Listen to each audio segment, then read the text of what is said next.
नमस्कार सर। नमस्कार sir. Sir क्या नाम है आपका? मेरा नाम डॉक्टर सुजीत कुमार सर। सुजीत जी आप कहाँ से हैं? मैं बिहार से रहने वाला हूँ, औरंगाबाद जिला के गोह थाना से सर। सुजीत जी संत रामपाल जी महाराज से नाम दीक्षा आपने कब ली? सर हम संत रामपाल जी महाराज से नाम दीक्षा 17 जून को लिया 2018 में। सुजीत जी संत रामपाल जी महाराज से नाम दीक्षा लेने से पहले आप क्या भक्ति साधनाएं करते थे? सर वैसे देवी देवता का पत्थरों को पूजा करते थे और योग वगैरह करने के कारण आर्य समाजी का जो आपका बाबा रामदेव है उनका योगा करते थे, वो भी ओम का मंत्र उच्चारण करने के लिए बोलते थे, वो योग करते समय उसका उच्चारण करते थे। तो फिर क्या कारण बना कि आप संत रामपाल जी महाराज की शरण में आए? देखिए सर, संत रामपाल जी का शिष्य बनने का बहुत बड़ा कारण रहा सर मेरे साथ। कारण ऐसा रहा कि मैं योग भी करता था, फिर भी नशा करता था, और मैं एक जो डॉक्टर हूँ, डॉक्टर होने के नाते भी मैं मांस खाता था, शराब पीता था और बहुत सारे उल्टे सीधे काम किया करता था। और मुझे भक्ति करने के बावजूद भी कुछ न कुछ अंदर से मैंने कुछ न कुछ क्वेश्चन चलते रहता था कि आखिर राहत क्यों नहीं मिल रहा है। घर में कलह होता था, झगड़े होते थे, हम अशब्द शब्द बानियाँ बोला करते थे। मुझे ऐसा लगता था कि कोई रास्ता लगता है किसी पृथ्वी पर नहीं है किसी के पास। तो इसी बीच में क्या हुआ कि संत रामपाल जी महाराज का जो शिष्य थे, वो आपको गोह का शिष्य थे, वो मुझे बताया कि आप ये सारी बुराई करते हैं और आप इतने अच्छे आदमी हैं, आप एक डॉक्टर होकर के इतने बुराई करते हैं, तो मुझे ऐसा नहीं लगता है कि आप अच्छे आदमी हैं। तो हम बोले कि कोई रास्ता है तो बताइए हमको। तो मुझे एक रास्ता बताया, बोले कि आप मेरे साथ चलिए, ठीक है ना, हम एक जगह ले चलेंगे आप। वहाँ जाने के बाद उस दिन प्रकट दिवस, कबीर साहब का प्रकट दिवस था। वहाँ जाने के बाद हम गए, पहले भी हरियाणा में हम जाया करते थे, रहा करते थे, वहाँ दिल्ली में भी कई दिनों रहे, कई सालों रहा। पर वहाँ एक चीज़ बहुत लाजवाब हमको देखने के लिए मिला कि इतने लोग आए हैं, लाखों की संख्या में लोग हैं, लेकिन एक भी लोग बीड़ी पीता हुआ दिखाई नहीं दे रहा। क्योंकि हम बीड़ी सिगरेट पिया करते थे, तंबाकू खाया करते थे, हम तो ढूंढ रहे हैं कहीं सिगरेट मिल जाए, कहीं तंबाकू मिल जाए, लेकिन कहीं नहीं मिला। हमें बहुत परेशानी होने लगा, बहुत परेशानी होने लगा। मुझे लगा कि इतने लोग हैं और ख़ास करके हरियाणा के लोग तो हुक्का पिया करते हैं, ये बीड़ी सिगरेट भी नहीं यहाँ मिल रहा है, तो कुछ तो बात है ज़रूर इन लोगों में। फिर और अंदर गए, बहुत सारा गेट बना हुआ था, ये गेट नंबर 1 2 3 5 कैसे कैसे करके बना हुआ था। गेट के अंदर जब प्रवेश किए तो देखे कि वहाँ पे बहुत सारे लोग खाना खा रहे हैं, और खाना खा रहे हैं, और हम लोग के पास 2 4 5 लोग अगर खाना खाते हैं कभी शादी वगैरह कुछ कामों में, फंक्शनों में, तो ये पत्तल बिखर जाते हैं, गिलास बिखर जाते हैं, जूठे बिखर जाते हैं। लेकिन इतने लोग खाना खा रहे हैं और एक भी बिखरा हुआ कहीं नहीं दिख रहा है। तो हमको ऐसा लग रहा है कि यहाँ पे कैसे लोग रहते हैं। इसके कारण से फिर उसके बाद फिर हम बोले कि नाम उपदेश कहाँ होता है, हम भी इन लोगों के साथ में ऐसा सेवा किया करेंगे जो लोग सेवा कर रहे हैं। ख़ास बात ये लगा कि ऐसे तो बहुत सारे धर्मगुरु या सत्संग सुना करते थे पहले, जैसे देवकीनंदन ठाकुर के सत्संग सुना करता था, आपका जय किशोरी के सुना करता था, चित्रलेखा के सुना करता था, आपका हेमलता शास्त्री के सुना करता था, सबके सत्संग सुना करता था टीवी पे, रोज़ सत्संग सुना करता था। हम ऐसा आदमी थे कि बिना एक दिन सत्संग सुने हुए नहीं रहा करता था। पर उसमें देखा एक खास कारण कि वो तो कहा करते थे कि कन कन में राम, लेकिन वहाँ हम अपनी आंखों से देखे, वहाँ तो सब चीज़ में राम पुकारा जा रहा है। जल भी दिया जा रहा है तो जल राम, चावल दिया जा रहा है तो चावल राम, रोटी दिया जा रहा है तो फुल्का राम, ऐसे कर करके पुकारा जा रहा है। हमें लगा कि देखो राम तो इस तरह से पुकारा जा रहा है, कन कन में राम तो यहाँ है, हम ढूंढ कहाँ रहे थे, राम तो यहाँ है। उसमें बारिश बहुत हो रहा था, लेकिन अब रहा नहीं गया हमको लगा कि हम इन लोग के साथ में शामिल हो जाएं, हम भी कुछ सेवा करें। संत रामपाल जी महाराज से फिर नाम उपदेश लिया, और नाम उपदेश ले करके और मैंने भक्ति करना शुरू किया।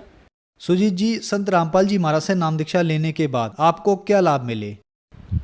सर लाभ तो गिनवाना शुरू करेंगे तो 24 घंटा के 48 72 घंटा भी पार कर जाएगा। बहुत सारे लाभ मिले, आज तक लाभ मिले हैं, पर मैं मोटी मोटी लाभें जो है सो मैं बता देना चाहता हूँ। सबसे बड़ा लाभ मिला कि हमारी जो पत्नी थी, बच्चा मेरा बड़ा ऑपरेशन से मेरा हॉस्पिटल में ही हुआ था, तो बड़ा ऑपरेशन होने के 2 या 3 दिन बाद वो बाहर टहलने के लिए उसको छोड़ दिए थे, टहल करके थोड़ा सा आया करो, तो टहलने के लिए तो ले गए लोग, उनकी माँ थे, उनकी बहन थे, पर वापस लाएं तो बेड पर आते आते उसको चक्कर सा आया और गिर गया। गिर जाने के बाद वो बोलना बंद कर दी तो हमको चिल्ला करके बोले, उनकी माँ और हमारी माँ भी थी, तो बोली कि बेटा देखो ना कुछ नहीं बोल रही है।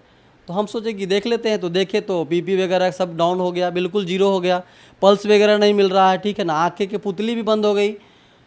हमको बहुत घबराहट सा होने लगे। तो हमारे जो सर्किल के जो डॉक्टर लोग थे, हमसे सीनियर वगैरह डॉक्टर लोग, सबको मैंने फ़ोन किया, सब एक एक करके आना शुरू किए। तो वो डॉक्टर आया करते थे, हमारी पत्नी को नब्ज देखते थे ऐसे देख करके और सब बाहर गेट से चला जाते थे। तो ऐसे चला जाता थे तो हमको ऐसा संदेह होता था कि ये आखिर क्यों बोल क्यों नहीं रहे ये लोग, कि क्या करना होगा हमको, या ऑक्सीजन देना होगा या क्या करना होगा, कोई इंजेक्शन वगैरह दवाई का भी परामर्श नहीं दे रहे। और डॉक्टर के बुलाएं तो वो लोग भी ऐसे कर रहे हैं, तो आपस में बाहर जा कर के बात कर रहे हैं, ठीक है। तो उनका चेहरा से, उनका एक्टिविटी से ऐसा पता चला कि इन लोग बोल रहे हैं कि ये ख़त्म हो गई। सर जी हम रोने लगे, रोते रोते अब लगा कि ये बचने वाला नहीं। एम्बुलेंस को फ़ोन किए तो मेरा क्लिनिक पर एम्बुलेंस आकर के लग गई। एम्बुलेंस लगने के बाद वो डॉक्टर एक बोले कि सिला दिए, जल्दी ला दिए। इतने बीच में माँ देखी जा कर के नवज, तो माँ भी, उसको भी विश्वास हो गया कि अब ख़त्म हो गई। फिर माँ क्या बोली कि बेटा से गुरु जी का एक बार पुकार लो। तो मैं संत रामपाल जी का पुकारे, गुरु जी का पुकारे, जिनसे नाम उपदेश लिया था मैंने, पुकारा। पुकारने के बाद अमृत जल मिलता हम लोग का, अमृत जल मिला था, तो वो अमृत जल दिया। क्या कहें सर जी, इतना बड़ा चमत्कार जीवन में कभी भी नहीं हम देखा था, जितना बड़ा चमत्कार हुआ था। क्योंकि हम लोग ट्रीटमेंट काफ़ी दिनों से कर रहे हैं, लेकिन ऐसा चमत्कार कभी नहीं देखा। वो दवाई से भी नहीं किया जा सकता है। अमृत जल देने के बाद मुंह में थोड़ा सा, जो कि मुंह खुल भी नहीं रहा था, वो पूरा बंद था मुंह दाव करके खोले, अमृत जल डाले, उसमें मुश्किल से आधा ढक्कन डाले होंगे। डालने संत रामपाल जी महाराज का जो चरणामृत था, अमृत था, अमृत जल उसको बोलते हैं।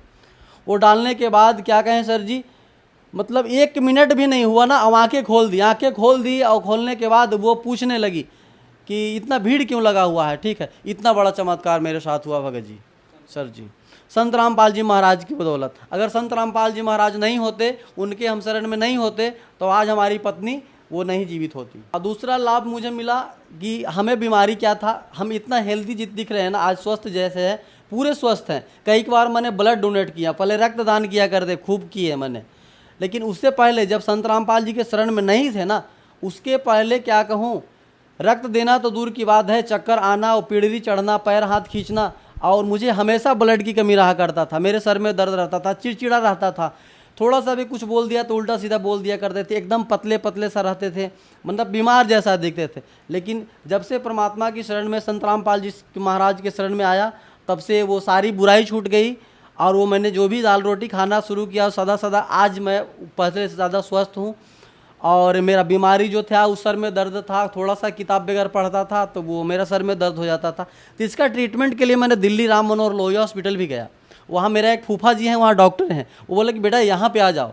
तो मैंने वहाँ गया, वहाँ 1.5 घंटा 2 घंटा मुझे वो हिस्ट्री लिए, क्या करता था, क्या नहीं करता था, क्या खाता था। इतने करने के बाद मौत 2 दवा दिया था मुझे, 2 दवा दिया था मुझे। ऐसा लगा डॉक्टर को कि बताओ ना, इतना मुझे हिस्ट्री लिया, 2 दवा मात्र दिया, छोटा छोटा सा दवा दिया। मुझे विश्वास नहीं हुआ कि मुझे ठीक होगा इस पे, और सही में ठीक नहीं हुआ। लेकिन परमात्मा की शरण में जैसे ही आए संत रामपाल जी महाराज के शरण में, वो बीमारी ऑटोमेटिक बिना दवा के ठीक हो गई।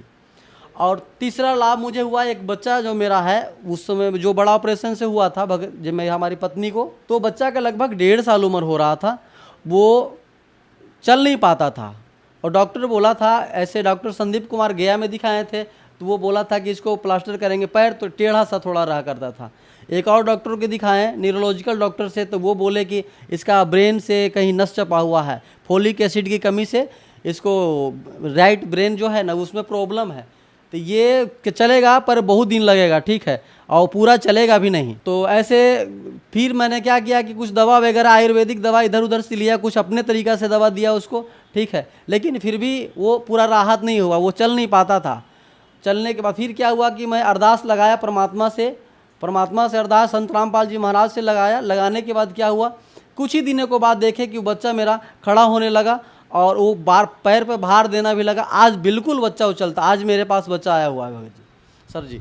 तीसरा लाभ क्या हुआ कि वो बच्चा जब चलना शुरू किया, तो हम एक दिन खाना खा रहे थे, हमारी पत्नी खाना खिला रही थी हमको, बगल में कांच का गिलास रखा हुआ था, मोटा सा गिलास कांच का। वो बच्चा चलते चलते टहलते टहलते गया और वो कांच के गिलास पर गिर, और गिर जाने के बाद क्या, वो कांच का गिलास टूट गया, बिल्कुल टूट गया। टूट जाने के बाद उसमें नुकीले सा 2-3 ऐसे नुकीला सा निकला हुआ था कांच के गिलास में। तो पहले बार गिरा तो वो टूट गया, जब दूसरा बार गिरा ना, तो वो कांच के गिलास पर ही गिरा। तो ऐसा मुझे लगा कि इसको हम टाका भी नहीं दे सकते हैं, इतना बड़ा इसको चोट लगा हुआ। ऐसा लगा, हमारी पत्नी जो थी वो तो तिलमिला गई, लगती कि बेहोश हो जाएगी, वो ऐसे लगा उसको। पर क्या हुआ कि हम मालिक से अरदास लगाएं, संत रामपाल जी महाराज से अरदास लगाएं, या परमात्मा हमसे कौन सी गलती हो गई, ये बच्चा क्या दोष किया था, इसको ऐसा क्यों हुआ, अब हम कहाँ ले जाएंगे इसको। ऐसा मैंने मन में विचार किया, और विचार करने के बाद उसको ऐसे हाथ लगाया, हाथ लगा करके जब उसको बाहर हम ले गए, और उसको क्या बताएं, इतना बड़ा चमत्कार हुआ कि वो हाथ लगा करके जब हटाएं हाथ तो देखे कि सिर्फ नुखला सा लगा हुआ था, ऐसे निशान सा लगा हुआ था, मतलब कटा भी नहीं उसको, ऐसे चमत्कार हुआ था। अब मुझे तो लगा ऐसा कि इसको टाका देना पड़ेगा, कहाँ ले जाएंगे, हमको तो घबराहट सा, हम खुद डॉक्टर हैं फिर भी घबराहट सा लग रहा था।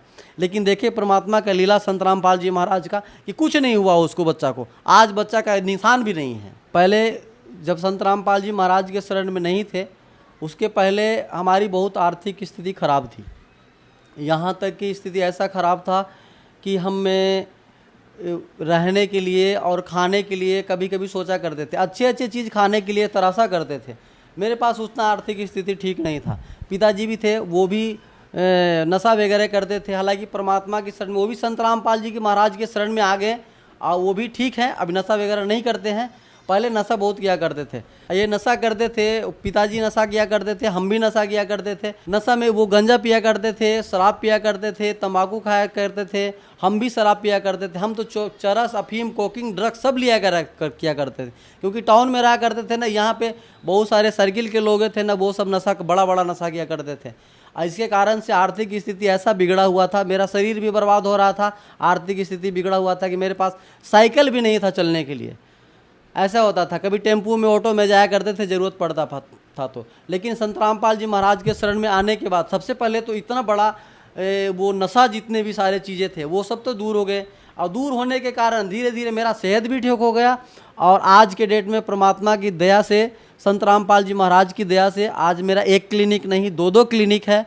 और आज मालिक की दया से सब कुछ, दाल रोटी सब कुछ चल रहा है। आज मेरे पास बाइक भी है और सब पूरे अच्छे से हम लोग हैं परिवार। पहले तो रोज़ कला हुआ करता था, क्योंकि कमी थी ना, गरीबी के कारण सब कला हुआ करता था। कभी वो त्यौहार के दिन में अच्छे कपड़े नहीं खरीद पाते थे, ऐसे स्थिति मेरे था। लेकिन मालिक की दया से संत रामपाल जी महाराज के शरण में जब से आए तब से सारा कुछ ठीक हो गया।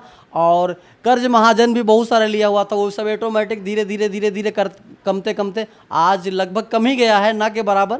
और परेशानी भी बहुत था पहले ना, कर्ज वाले भी परेशान किया करते थे, लेकिन अब परेशान कोई नहीं किया करते थे, और ऑटोमेटिक सब खत्म होते जा रहा है। हमको भी पता नहीं चलता है कि ये सब कर्ज हम कहाँ से दे पाते हैं।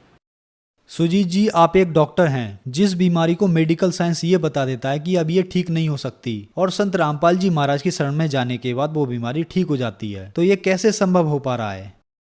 देखिए सर जी, संत रामपाल जी महाराज जी एक पूरे पृथ्वी पे, पूरे भारत में नहीं पूरे पृथ्वी पे एक संत ऐसे हैं जो शास्त्र की विधि साधना बताते हैं, और शास्त्र विधि साधना बताने से लाभ होना ही निश्चय है, और लाभ इसीलिए मुझे भी हुआ और सबको लाभ होता है।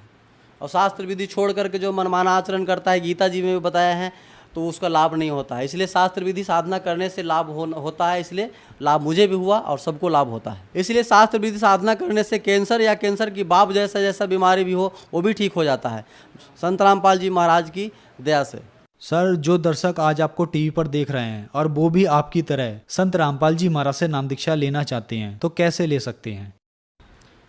टीवी चैनल पे सत्संग आया करता था, पहले तो 1-2 टीवी चैनल पर सत्संग आया करता था, 2-3, अब तो 12-13 चैनल पे आया करता है। तो उसके नीचे पीली पट्टी चला करता है, उस पीली पट्टी में वो मिस कॉल उस पर किया जाएगा, तो वो नाम वहाँ से फ़ोन करेंगे आश्रम से, और फ़ोन करने के बाद आपके जो आसपास के जो आश्रम होंगे जहाँ नाम दीक्षा दिया जाता है, वहाँ का लोकेशन आपको बता दिया जाएगा, वहाँ जा कर के आप नाम दीक्षा ले सकते हैं। धन्यवाद सर। अच्छा।